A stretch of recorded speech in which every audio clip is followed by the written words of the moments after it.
мен өзүмдү мындай признавать этем да, менде деген талант азыраак, бирок мен упорный трудягамын да. Аябай менде 1% допустим талант болсо, мен ошол 1%ти жөн эле сыгам да. Укмуш сыгып алам.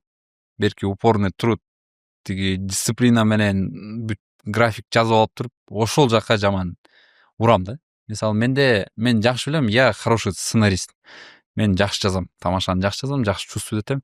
Ошол жерден мен аябай сабак алам. И соответственно, мен возможно жаман актёрмун, эмилдерге караганда. Актёрлордун диапазону болот да. Мисалы, Эмиль менен Саматтын диапазону аябай чоң. Туп туруп бир грубо говоря, бир подкаблучникти ойнойт, нежный подкаблучникти ойноп туруп, бияктан бир дерзкий братанды ойноп коет да. Диапазон аябай чоң. Мен өзүмдүн диапазонум маленький. Меники деген бир образдын эле там аркы беркисин эле эмете берем да.